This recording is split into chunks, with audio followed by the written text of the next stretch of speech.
बहुत पहले एक ब्राह्मण की कन्या हुई थी, बहुत समय पहले। और उस समय छोटी उम्र में शादियां हो जाती थी, विवाह हो जाते थे। तो छोटी उम्र में उस बेटी की शादी कर दी गई। नाम भी उस बेचारी का बहुत बढ़िया था, उसका नाम था सौमिनी। उसका विवाह कर दिया गया और हुआ यह है, प्रारब्ध की कोई बात रही होगी, उसके पति की बीमारी से मृत्यु हो गई, वो समाप्त, वो वैधव्य हो गई, मांग का सिंदूर उड़ गया। जीवन का सबसे बड़ा कठिन काम है पति के न होने पर कोई नारी अपने धर्म को सुरक्षित करके रख ले। कुछ बातें ऐसी हैं, क्या बोलूं मैं, फिर भी मुझे बोलना पड़ता है। हजार हजार गायों का भी गोदान किया होगा, यदि किसी व्यक्ति ने वैधव्य नारी से दुष्कर्म किया, उसके पुण्य तत्काल छीण हो जाएंगे, बचेगा नहीं कुछ भी, पनिया ढार हो जाएगा। इतना बड़ा दोष है। पति के अभाव में नारी के लिए भी बहुत ज्यादा दोष है। सिर्फ माला पकड़ना ही साधुता नहीं है, अपने आप को संयमित रूप से जीवन जी करके बता दें, बहुत बड़ी बात है। उस नारी के लिए जीना बड़ा कठिन होता है। एक तो संसार अपमानित करता है, इसलिए तो हमारे ग्रंथों में लिखा है पति के अभाव में नारी फिर तीर्थों का सहारा ले ले, स्पष्ट लिखा है। ये समाज जीने नहीं देता, ये समाज में बहुत बड़ी कमी रही है। और ऐसे उंगलियां उठाएंगे कि वो पूजा में नहीं बैठ सकती, हवन में नहीं बैठ सकती, भगवान के सामने नहीं। क्यों नहीं बैठ सकती भैया? हमने तो ये पढ़ा है कि माँ कौशल्या को पति नहीं है, राम जी के माथे पर टीका सबसे पहला होता है उसके द्वारा। कुंती माता को पति नहीं है, वो अपने युधिष्ठिर के माथे के ऊपर दिया तिलक करती हुई वो दिया जलाती है। और ये सब नहीं होना चाहिए समाज में। अरे एक साधु से बढ़कर उसकी जिंदगी है, जो अपना जीवन कैसे जी रही है। इस समाज को तो उनका सहयोग करना चाहिए। मेरी बड़ी श्रद्धा है उन माताओं के प्रति, सहयोग करना चाहिए, उनका शोषण नहीं। उनका पैसा मत खाओ, उनका पैसा मत मारो, उनको सहयोगी बनो। तो वो सौमिनी नाम की जो स्त्री थी, उसके पति का देहावसान हो गया, मांग का सिंदूर उड़ गया, बेचारी दर दर की हो गई। लोग उसके साथ व्यभिचार करने लगे। उसकी की आदत में यह बात आ गई, वो भी पुरुषों को ढूंढने लगी। वो भी अब कुकर्म के बिना रह नहीं पा रही थी। इतना दुराचार किया उसने, चरित्र भ्रष्ट हो गया। समय आने पर वह बहुत कष्टों के साथ मृत्यु हुई। हमारी जवानी के परिणाम ही बुढ़ापे में दिखाई देते हैं। युवा अवस्था में क्या किया, उसका रिजल्ट आता है वृद्ध अवस्था में। इसलिए सजग और समझदार लोगों को चाहिए युवान अवस्था को बहुत ढंग से जीना। जवानी जीना बहुत कठिन है, बहुत गलत अपराध हो जाते हैं और बाद में रोने के अलावा कुछ भी नहीं बचता। ये जोश का जो भूत है वो इतना कुकर्म करा देता है, इतने गलत काम करा देता है। मैं अभी कौन सा पुराण था वो, हाँ कृतवास रामायण थी। कुछ चीज़ें हैं मेरे माथे पर छा जाती हैं। उसमें लिखा था कि आज हम मनुष्य बने हैं, ये द्वारा से मनुष्य बनना 1 करोड़ जन्म तक भी संभव नहीं है। 1 करोड़ वर्ष तक जो परमात्मा ने सहज में जो हमें ये जीवन दे दिया है, हम स्त्री पुरुष बन करके आए हैं, करोड़ों करोड़ों वर्ष तक तरसना पड़ेगा तो भी ये जीवन नहीं मिलेगा। भागवत जी में लिखा है, दुर्लभो मानसो देहो देही नाम क्षण भंगुरा। मनुष्य शरीर पहले तो मिलना ही बड़ा मुश्किल है, और मिल गया है तो काल की घंटी कब बज जाए पता नहीं है। पुरुषों को चाहिए, तुम्हारी पत्नी से सुंदर इस दुनिया में कोई दूसरी स्त्री है ही नहीं। तो मैं अपनी घरवाली इतनी अच्छी नहीं लगती जितनी कि दूसरी लगती है। ताकते रहते हो, देखते रहते हो, अपराध है। कुछ मेरी बहनें सोच रही हैं कि आज हमारा आदमी होता तो उनके लायक ये बात थी, द्वारा आओ किसी कथा में तो इसको पकड़ के लाना, मैं सीधा करूंगा इन्हें। मुझे शिकायत मेरी बहनें करती हैं, मैं तो इनके पक्ष में रहूंगा, ये मेरी बहन है। आप मेरे भाई हैं, आपसे भी मैं बहुत प्रेम करता हूं, बहुत स्नेह करता हूं।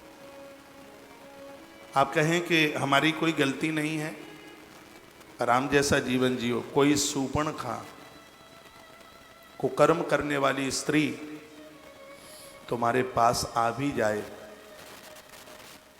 तो आप अपने साथ में किसी संयमित लक्ष्मण को संग जरूर रखना, एक वैराग्य को अपने साथ रखना।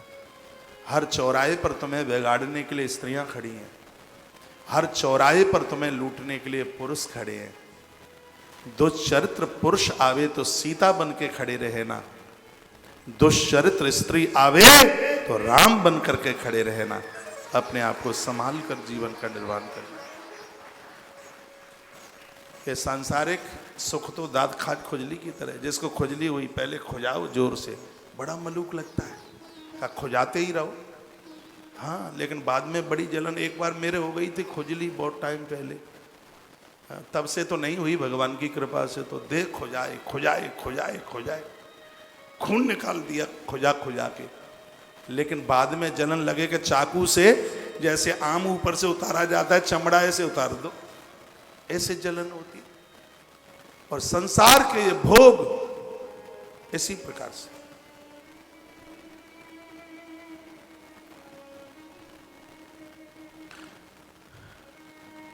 इसलिए सावधान, थोड़ी सी भी सावधानी हटी दुर्घटना घटी।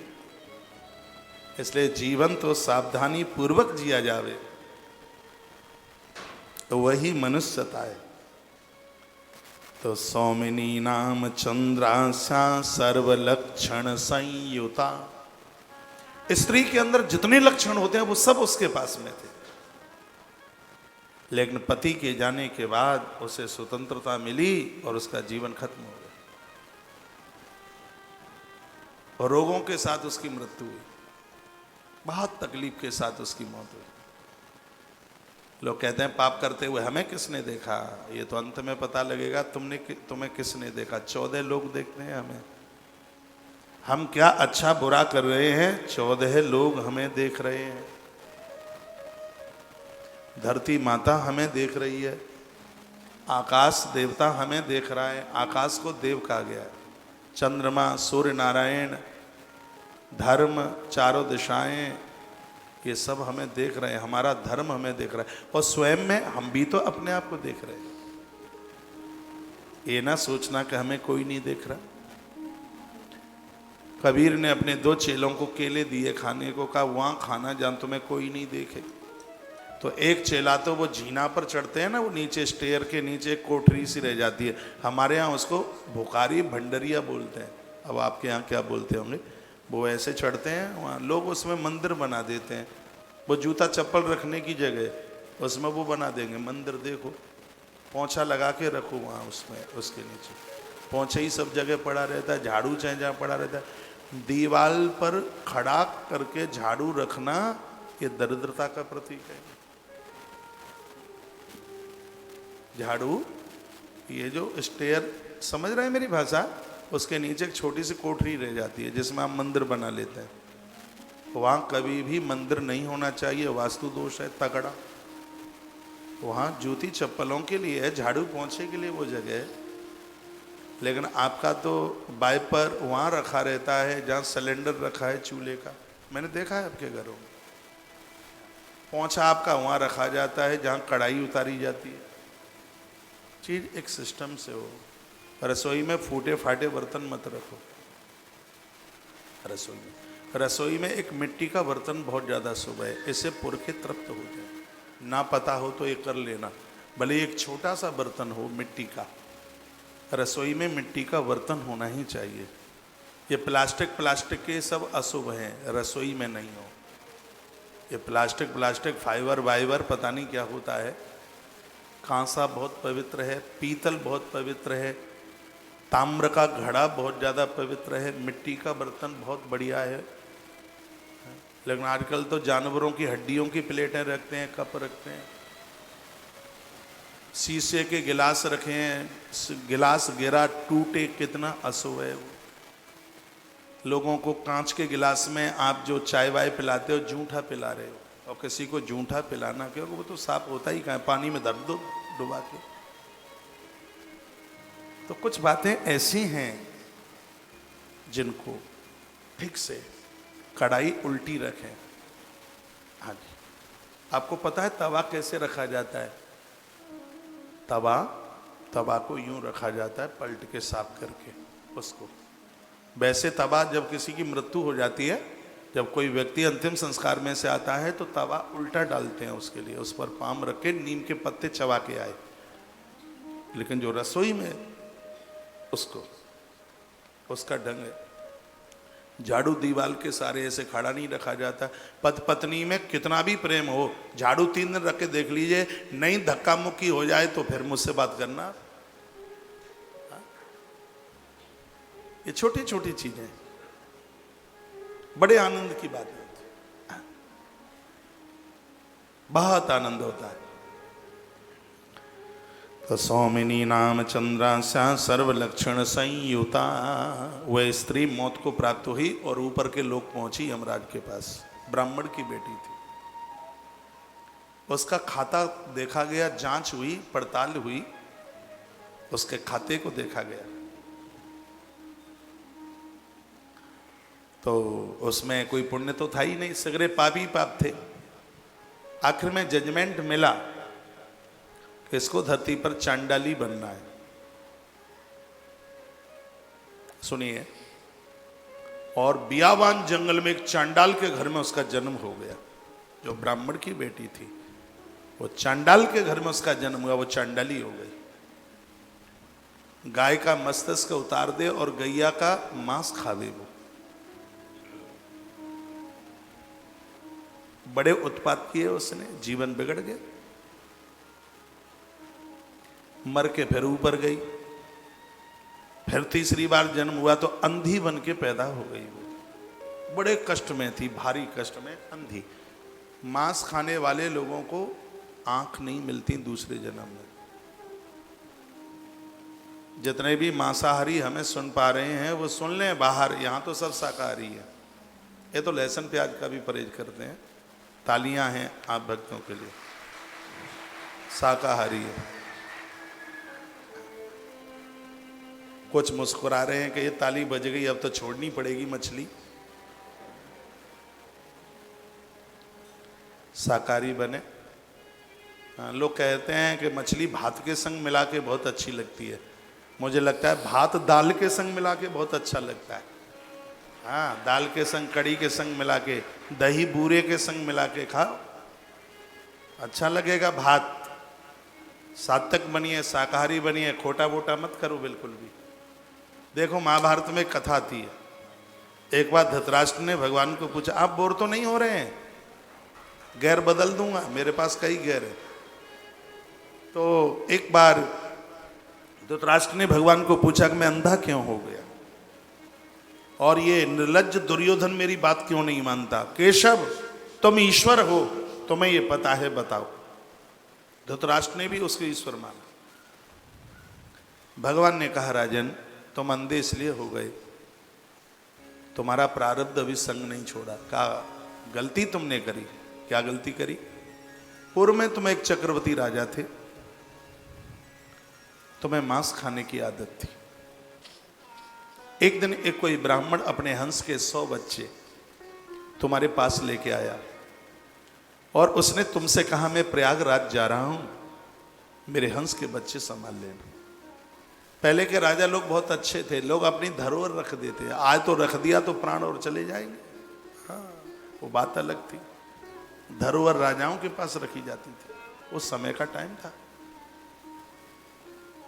लेकिन ये राजा बढ़िया नहीं था जिसकी बात मैं कर रहा हूं। वो 100 हंस के बच्चे देके ब्राह्मण चला गया। 1 महीना माघ नहा के आया तो उसने अपने हंस के बच्चे मांगे। कृष्ण कहते हैं तुम्हें तो मांस खाने की आदत थी, तुम झूठ बोल गए, तुमने कहा बीमारी फैली थी सो बच्चे मर गए, लेकिन तुम भून भून करके खा गए उनको। हे राजन, तुमने हंस के बच्चे खाए 100, वही 100 हंस के बच्चे दुर्योधन दुशासन तुमसे बदला लेने के लिए तुम्हारे घर में बन के आए। तुमने मांस खाया इसलिए तुम जन्मांध पैदा हुए हो। इसलिए आग्रह पूर्वक निवेदन है। अब कहोगे तो हम तो 10-5 कुंटल खा गए अभी तक, अब क्या करें?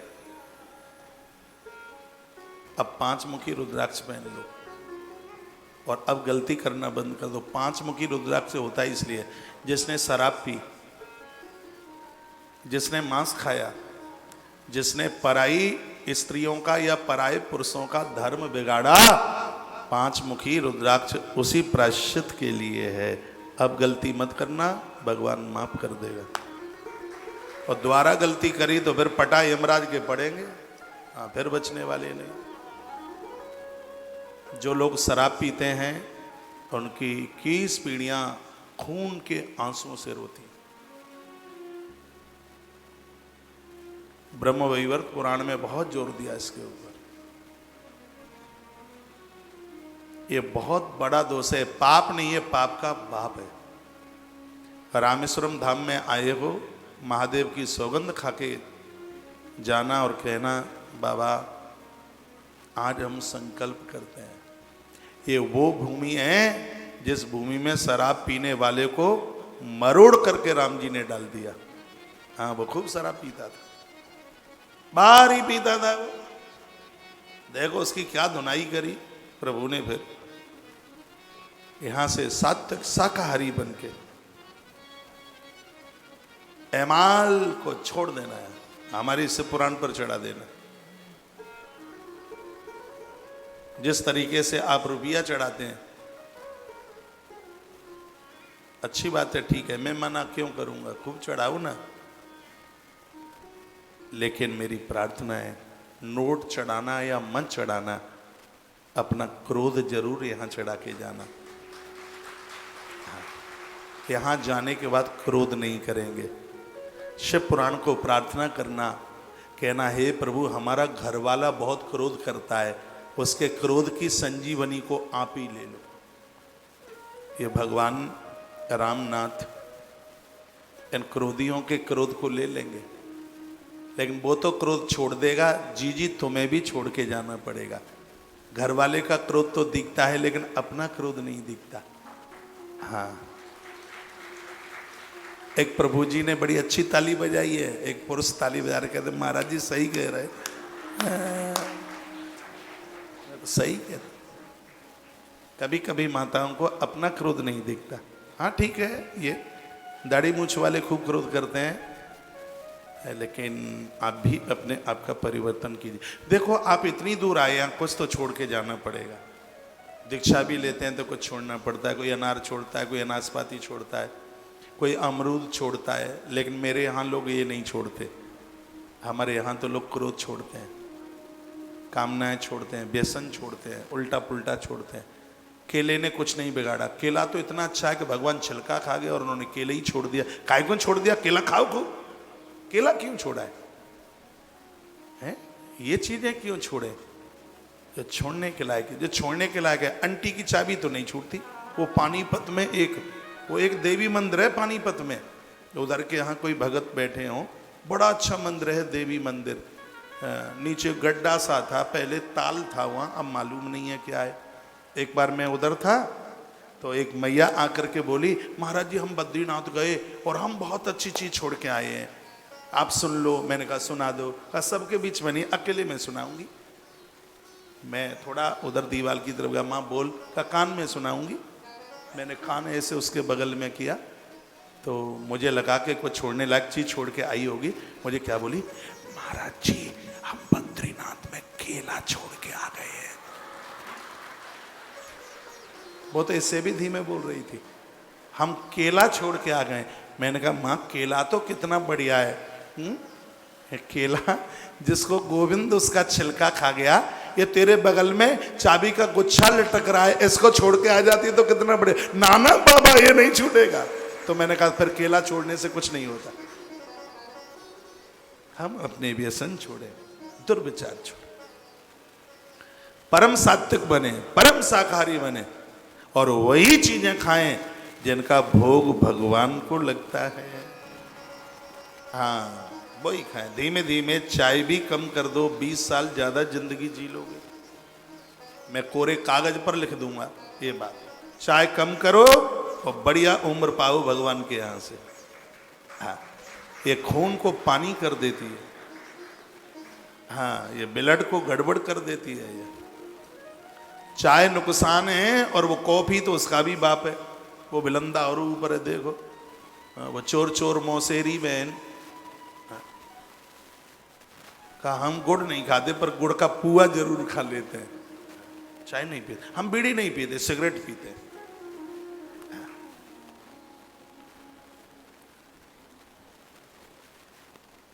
आज काफी भक्तों को जाना पड़ रहा है। आपका आगमन मुझे बहुत अच्छा लगता है। जब आप जाने की बात करते हैं तो मेरे छाती में दुख दुख दुख दुख दुख दुख दुख दुख दुख दुख होती है। और काफी भगत लोग आए का महाराज जी जा रहे हैं तो थोड़ा टाइम लेके आया करो कथा में। अब इतना लंबा सफर, 10,000 की आपने फ्लाइट वाले को टिकट पैसा दे करके और आप उड़ के यहाँ आए और 1.5 ही दिन रह के चल पड़े। ये घर के काम सब बने रहेंगे, सब चलते रहेंगे। कुछ समय ऐसा निकालो, प्रेम कर लो घनश्याम से। हाँ, थोड़ा सा टाइम, ये टाइम बड़ा बहुत आनंद देता है। एक बात बताओ, पूरे साल भर घर में आप बोर तो हो जाते होंगे, हैं? हाँ, नाती पोतों में अच्छा लगता होगा वो बड़ी माँ बड़ी माँ बड़ी माँ बड़ी माँ कह के दादी की नाक पकड़ ली, दादी खुश हो गई। ऐसे ऐसे टाइम निकल जाता है। आग्रह पूर्वक निवेदन है, आपके द्वारा इतना सुंदर माहौल लग रहा है, आगे भी ऐसे ही कार्यक्रमों में, उत्सवों में आप आते रहिएगा। तीसरे जन्म में उस चांडाली का जन्म हुआ, जन्म से अंधी पैदा हो गई, भारी कष्ट भोगे उसने।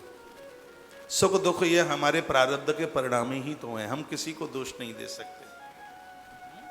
जो हमारा जो ये जितना भी धर्म पूजा पाठ किया जाता है वो सब प्रारब्ध को समाप्त करने के लिए। एक बहुत बड़े साधु हुए थे, लोग कहते हैं हम यहाँ कर रहे हैं इसका हमें मिलता नहीं, मिलेगा। पूर्व के अपराध फिनिश हो गए होंगे, समाप्त हो गए होंगे, तो आज किया है तो उसका परिणाम आज ही मिलेगा। जब तक अभी पुराना ज़्यादा इकट्ठा है तो उसको खत्म करने में टाइम लग जाएगा। एक काशी में बड़े अच्छे पंडित हुए थे, विद्याधर। उनको 4 बेटियां थी, पैसा था नहीं। उन्हें किसी ने गायत्री अनुष्ठान बता दिया, गायत्री माँ का अनुष्ठान करो और सब ठीक हो जाएगा। उन्होंने 3 साल तक गायत्री अनुष्ठान किया लेकिन कोई फर्क नहीं पड़ा, बिल्कुल। 3 साल जप किया, फर्क नहीं पड़ा। इतने वो परेशान हो गए थे, उन्होंने कहा मैं तो ये चला, और वो घर छोड़ के चल पड़े। 5-4 दिन हो गए थे उनको चलते चलते। मंत्र की हैबिट इतनी हो गई थी 3 साल में, अब चलते फिरते भी वो मंत्र निकलता था मुंह से। तो जा रहे थे, रास्ते में एकाएक क्या हुआ, सामने से एक अद्भुत देवी आके प्रकट हो गई जिसकी देह पर भारी तेज था। पंडित जी ने प्रणाम किया, चरणों में लेट गए। कहा मां आप अपना परिचय बताएं, आप कौन है? मैया ने कहा मैया ने कहा मैं वेद माता गायत्री हूं। बेटा तुम्हें दर्शन देने को आई हूं, तुमने मेरा बड़ा जप किया है, मांगो क्या चाहिए तुम्हें। तो विद्याधर पंडित जी ने कहा मां मैंने 3 वर्ष तुम्हारी साधना करी, तब तुम नहीं आई, और आज मैं घर छोड़ के चल पड़ा, तुम्हारा आना हो गया, ये बात मेरी समझ में नहीं आई। क्यों अंधेरा हो गया सब? है? तो चालू करवाओ, काला लग रहा है सब। आपको हम दिख रहे हैं? तो माँ उस समय आप क्यों नहीं आए? मैया ने कहा बेटा पीछे देखो। पीछे देखा तो 7 पहाड़ों में आग लगी हुई थी, धधक रहे थे आग पहाड़। ब्राह्मण घबराया, कहा माँ ये क्या है? माँ ने कहा बेटा तुमने जो 3 वर्ष मेरा जो जप किया है ना, वो जप के प्रभाव से 7 जन्म के पापों में आग लगी है। जैसे ही पाप जले तो मैं तेरे सामने प्रकट हो गई। आपने एक फूल भी भगवान को चढ़ाया है, वो निरर्थक नहीं जाएगा। आपने किसी को एक बार प्रणाम किया है, वो निरर्थक नहीं जाएगा। सब भगवान के यहां जोड़ा जा रहा है। जैसे ही प्रारब्ध का अपराध समाप्त होगा आपके सत्कर्म के द्वारा, आपके भजन के द्वारा, आपके अच्छे काम के द्वारा, तो जो आपने अभी किया है उसका परिणाम अभी मिलेगा। उसके यहां तो सैटरडे संडे की भी छुट्टी नहीं होती। उसका कार्यालय 24 आवर्स ओपन, 24 घंटे खुला है। बहुत बड़ी व्यवस्था है उसके पास। उसके यहां छुट्टी को भी छुट्टी, बस कोई प्रारब्ध का अपराध ना हो। हाँ, वो बैलेंस में ना पड़ा हो तो अभी कुछ कर दोगे और उसका परिणाम अभी मिल जाता है, कल के लिए नहीं जाता। अभी मैं पिछले दिनों में कौन सा ग्रंथ आपको सुना रहा था, उसमें मैंने निवेदन किया था इतने बढ़िया बढ़िया काम सत्कर्म करो कि प्रारब्ध दब जाए, उसके नीचे कुचल जाए बिल्कुल। इतना बढ़िया बढ़िया करो। नित्य का आप एक इंडेक्स बना लो, सूची बना लो।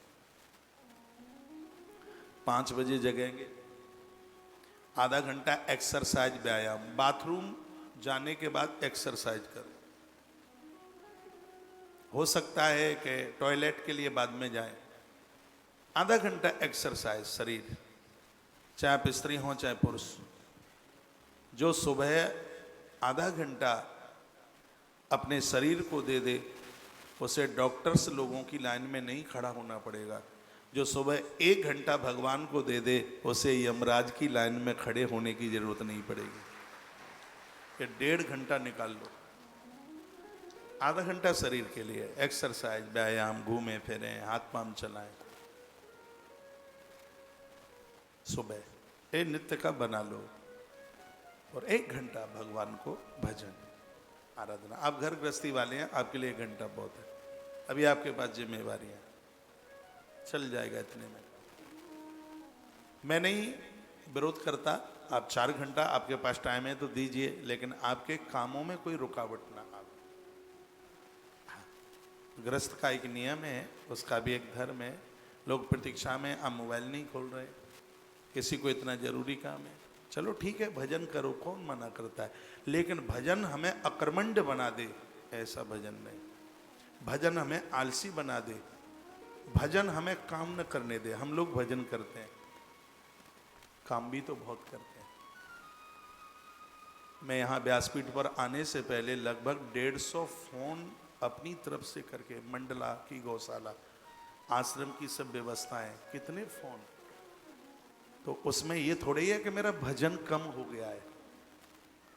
परमात्मा ने ये शरीर दिया है, थोड़ी बहुत कुछ योग्यता मिली है, तो वो हम प्रकृति के लिए उसको करें, काम करने के लिए। ये दिमाग भी कुछ ही वर्षों तक काम करता है, 54 ईयर्स। 54 के बाद में तो उल्टी गिनती होती है। 54 में पहुंचो तब तक तो निपटा दो सब बिल्कुल। हाँ, इतना कर दो, लोग अचंभित हो जाएं कि इस आदमी ने इतना कर कैसे दिया। इतना पुरुषार्थ करो, इतने मेहनती बनो और निष्काम भाव से करो। ज्यादा आवक है, अभिमान नहीं, क्योंकि जिसने दिया है उसको लेने में देर नहीं लगती बिल्कुल। और आने के बाद जाता है तो बहुत कष्ट होता है। जितना ज्यादा आवे उतने ही विनम्र बनो, जितना ज्यादा आवे उतनी भोग की सीमा को कंट्रोल में रखो। हाँ, नहीं तो ये लक्ष्मी अपनी नहीं है, नारायण की है, ये छोड़ के चली जाएगी। इस शिव महापुराण में लिखा है धर्म 2 चीजों से कमाया जाता है, एक देह से और एक धन से। परमात्मा कृपा करिए दोनों ही चीज आपके पास हो, स्वास्थ्य भी हो, धन भी हो, और दोनों से धर्म कमाइए। ये शरीर धर्म के लिए है और धन भी धर्म के लिए। जितनी आपकी आवक, उत्थान जितना ऊपर जावे, उत्कर्ष, और जब पैसा बढ़ता है तो रिश्तेदार छूट जाते हैं, परिवार छूट जाता है, एक दूसरे की मान मर्यादाएं छूट जाती हैं। अहंकार मत करना। जिसने दिया है, छप्पर फाड़ के देता है तो छत तोड़ के ले भी लेता है, लेंटर तोड़ के ले लेता है। हाँ, उसके यहाँ बहुत नियम है। जितना आपका माप उत्कर्ष ऊपर जा रहा है, आपकी ग्रोथ ऊपर जा रही है, उतने ही विनम्र बन जाए। मेरा परकर मुझसे कहता है, ये सब मेरे पास होते हैं, देखो सुनो, ये आपके उत्कर्ष का एक फॉर्मूला मैं आपको दूंगा। जितना आपका उत्कर्ष हो रहा है उतने ही अपनों से मिलिए। भगवत कृपा से अपना भी उत्कर्ष हो ही रहा है, तभी तो आप सब हमारे पास में हैं। तो मुझे इन अपनों से किसी से मिलने में परहेज नहीं है। ये चाहे जब, चाहे जितने बजे, चाहे तब, क्योंकि मुझे पता है कि ये मेरे पिलर्स हैं। इनके बिना कोई काम होगा नहीं। कैसे हो जाएगा? इनके लिए कपाट बंद नहीं, इनके लिए। आपके पास भी तो अपने, आप उनसे मिलना नहीं चाहते। आपका ड्राइवर है, आपके और चालक हैं, आपके कर्मचारी हैं, आपका मैनेजर है, आपके और अपने लोग हैं। इनसे आप परहेज करेंगे, उत्कर्ष होगा कैसे? इनको अपना मानिए, इनको पराया नहीं। इनकी 80 साल की उम्र आपकी देहली पर हो जाए, इतना व्यवहार अच्छा रखिए। ये थोड़े में ही प्रसन्न हो जाते हैं। हुए कितना, 2 शब्द अच्छे बोलने के, हमारा साहब बहुत अच्छा है, पगार भले ही थोड़ी कम मिलती है लेकिन बाबू बहुत अच्छा है, कभी आपको छोड़ के नहीं। एक हमें कोई मिले, कहते महाराज जी हमारे आदमी नहीं रुकता, ड्राइवर नहीं रुकता हमारे यहाँ रसोईया नहीं रुकता, हमारे यहाँ वो बेलन चलाने वाला कोई पार्ट होता होगा बेलन फैक्ट्री में, वो चलाता, कोई रुकता ही नहीं है। हमने कहा ये सब कमी नौकर चाकरों में नहीं है, कुछ कमी आप में भी है, अपना स्वभाव बदल दीजिए। उनकी पत्नी ने कहा महाराज जी ये बड़े अड़ाकू हैं, ये बहुत लड़ाते, ये बहुत लड़ते हैं। मैंने कहा धन्यवाद है माँ तुम्हारे लिए कि ऐसे आदमी के साथ तुम रुकी हो।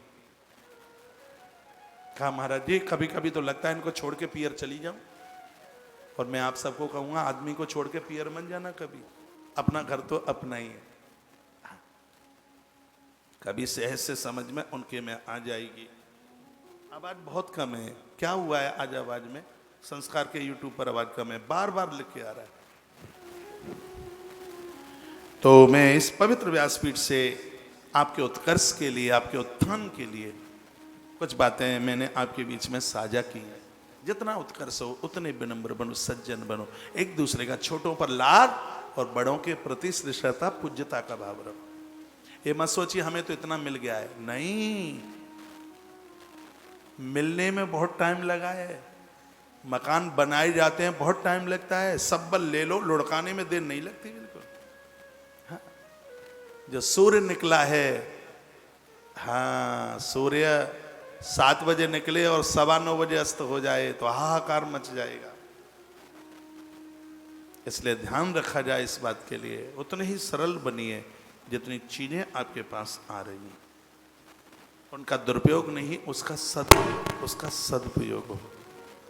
इस देश का बहुत बड़ा उद्योगपति बिरला परिवार, इस दुनिया में कितने मंदिर बनवाए उन्होंने, कितने पुजारियों को काम मिला, लोग जाके दर्शन करते हैं, मन को शांति मिलती है। ऐसे में कितने नाम बताऊं मैं आपको। इस देश की एक बहुत बड़ी उद्योगपतियों में फर्म है टाटा, बहुत बड़ी आवक है इस कंपनी की, लेकिन हिंदुस्तान का ये पहला संस्थान है जिसका सबसे ज्यादा पैसा डोनेशन में जाता है। 70% पैसा डोनेशन में और 30% में वो सब अपना कारोबार संभाला जाता है। ये है बात। कितने अस्पताल, कितना क्या। कोरोना काल की रिपोर्ट में इस देश का अव्वल संस्थान ये रहा है जिसने ज्यादा से ज्यादा सेवा करी है। धन आया है, ईश्वर ने इसलिए दिया। महाराज दशरथ का जीवन ऐसा ही था, तभी तो राम चल कर गया है। स्वभाव इतना हो, आप मुस्कुराते हुए अच्छे लगते हैं, या तो गरीब को देख करके आप रोते अच्छे लगते हैं, या लोगों की तरक्की को देख करके आप मुस्कुराते हुए अच्छे लगते हैं। यही मानवता है। लेकिन लोग तो लोगों की तरक्की देख के रोते हैं। दो चीजें, एक आंख में एक होठ पर, दोनों का होना जरूरी है। आंख में आंसू गरीबों के दुख को देखकर और होठों पर हंसी लोगों की तरक्की देख करके। आपके उत्थान को कोई रोक नहीं पाएगा। मुस्कुराहट गायब हो गई है लोगों की प्रोग्रेस देख करके। आंख में आंसू होने चाहिए लोगों की गरीबी को, परेशानियों को देख करके। आंख में आंसू होनी चाहिए, जितने के लायक हम है नहीं उससे ज्यादा भगवान ने दिया है, वो प्रसन्नता के आंसू आंख में होने चाहिए। आंसू दो प्रकार के होते हैं, एक आंसू यहां से निकलता है और एक आंसू यहां से निकलता है। एक छूने में ठंडा लगता है और एक छूने में गर्म लगता है। जो छूने में ठंडा लगता है वो प्रसन्नता के आंसू होते हैं, और जो छूने में गर्म लगता है वो दुख भरे आंसू होते हैं। ऐसा जीवन जीने की कोशिश करें, वही आनंद। मैं एक बार फिर कहूंगा, जो जीवन हमें मिल गया है, 1 करोड़ वर्ष तक इस जिंदगी के लिए हम तरसते रहे। तो बात में विद्याधर की सुना रहा था, गायत्री माता ने कहा था तुम्हारे पाप समाप्त, अपराध समाप्त हुए हैं और मैं खड़ी हो गई तुम्हारे सामने। और प्रारब्ध पीछा नहीं छोड़ते।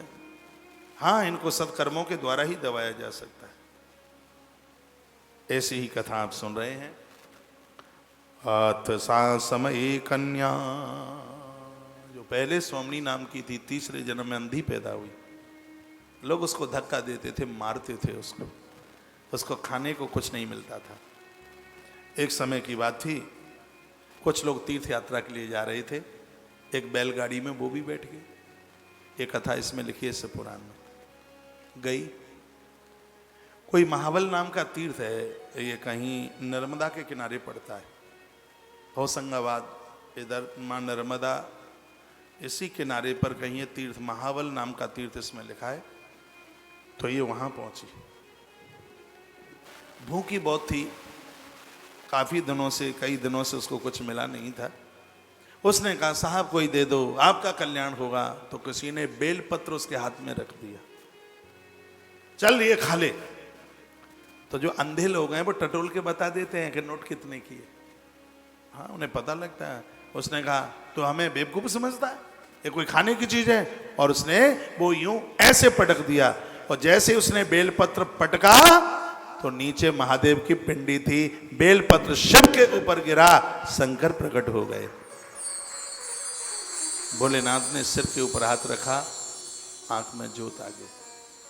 शंकर कैसे प्रकट हो गए? एक तो बेलपत्र, और जब वो ब्राह्मणी कन्या के रूप में थी तब उसने कुछ कार्तिक स्नान किए थे, उसने कुछ दीपदान किए थे, उसका पुण्य आज उसको मिल गया।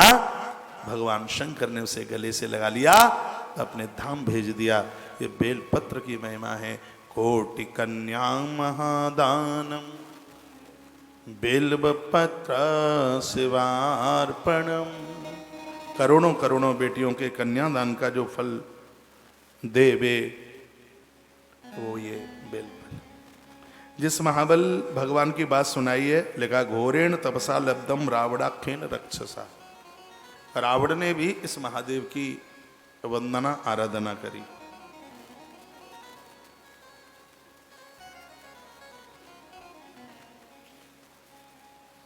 बोलिए भक्तु वत्सल भगवान की जय हो। श्री हनुमान जी महाराज की जय हो। जय जय श्री राम। राधे जय जय श्री राधे जय जय। श्री राधे। दो पंक्तियां। मेरा भोला है भंडारी करता नंदी की सवारी, हे शंकर नाथ रे। ये भजन आजकल बहुत ज्यादा चल रहा है। दो पंक्तियां गुनगुनाए, टीवी चल रही है दोनों, इसमें आप बड़े मलूक लगते हैं, मैं इसमें देख लेता हूं आगे। एक बात बताएं, आपके घर पर आपको देखते तो होंगे, फोन फान आते हैं क्या नहीं? भैया इनको ज्यादा दिखाया करो। कहाँ है मास्टर दोनों? वो कहाँ है दूसरा? आइए पंक्ति, दोनों हाथ एक बार ऊपर करें। हे चेतन,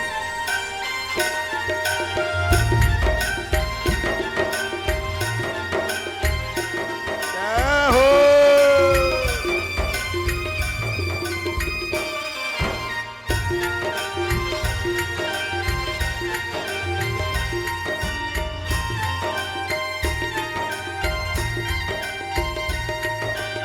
शब्द ना रखवाला शिव जी डमरू वाला, शब्द ना रखवाला शिव जी डमरू वाला, दरमिया जो तार शिव जी पापियों जो मारदा, बड़ा ही दयाल मेरा भोला अमली महादेवा, तेरा डमरू डम डम डम डम बजता जाए रे हो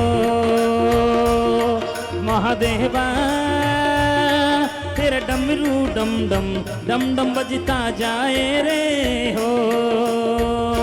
मेरा भोला है भंडारी करता नंदी की सवारी, भोलेनाथ रे ओ शंकर नाथ रे, मेरा भोला है भंडारी करता नंदी की सवारी, शंभुनाथ रे ओ शंभुनाथ रे।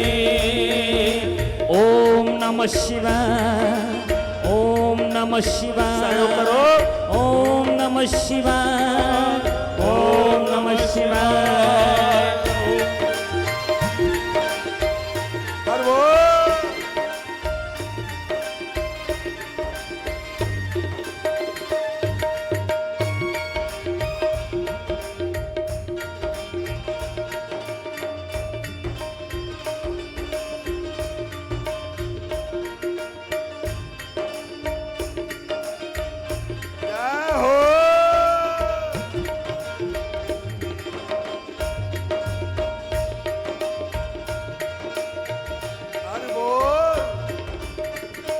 सर से तेरी बहती गंगा, काम मेरा हो जाता चंगा, सर से तेरी बहती गंगा, होता मेरा चंगा मेरे नाथ रे ओ शंभुनाथ रे महादेवा, तेरा डमरू डम डम डम डम बजता जाए रे हो।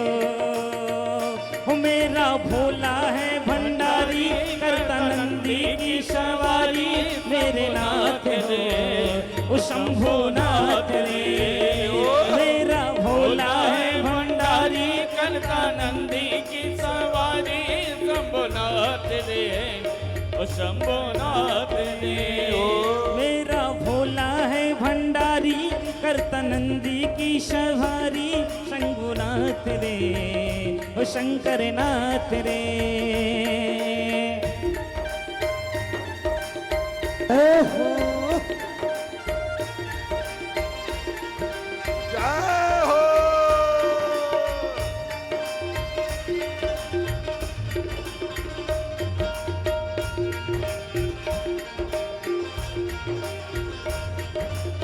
सर पे वो तेरे गंगा मैया विराजे, मुकुटे पे चंदा मामा जियो, सर पे वो तेरे गंगा मैया विराजे, मुकुटे पे चंदा मामा जी, भंग जे पिंदा शिव जी धूणी रमादा, भंग जे पिंदा शिव जी धूणी रमादा, बड़ा ही तपारी मेरा बोले अमली महादेवा, तेरा डमरू डम डम डम डम बजता जाए रे हो महादेवा, तेरा डमरू डम डम डम डम बजता जाए रे हो। मेरा भोला है भंडारी करता नंदी की सवारी, भोलेनाथ रे ओ शंकर नाथ रे, मेरा भोला है भंडारी करता नंदी की सवारी, शंभुनाथ रे ओ शंभुनाथ रे। जय हो।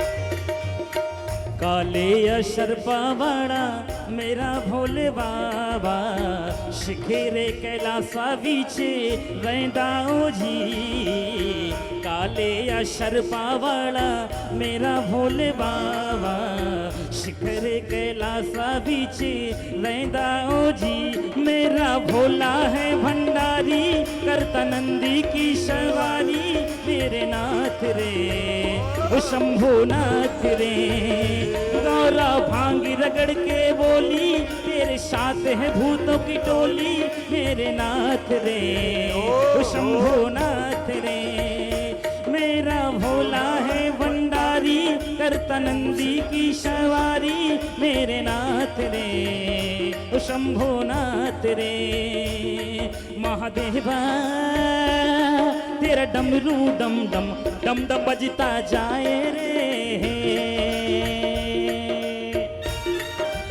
अरे वो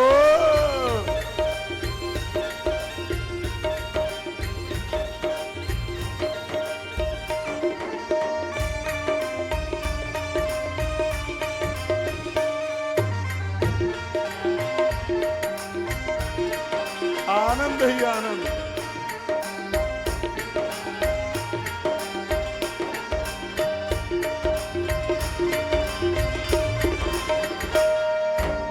तरमिया जे तार शिव जी पापियों जो मार द बड़ा ही दयाल मेरा भोले अमली तरमिया जो तार शिव जी पापियाँ जो मार द बड़ा ही दयाल मेरा भोले अमली महादेवा तेरा डमरू डम डम डम डम बजता जाए रे हो सर से तेरी बहती गंगा काम मेरा हो जाता चंगा मेरे नाथ रे ओ शंभू नाथ रे मेरा भोला है भंडारी करे नंदी की सवारी मेरे नाथ रे ओ शंकर नाथ रे मेरा भोला है भंडारी करता नंदी की सवारी मेरे नाथ रे ओ शंकर नाथ रे मेरा भोला है भंडारी करे नंदी की सवारी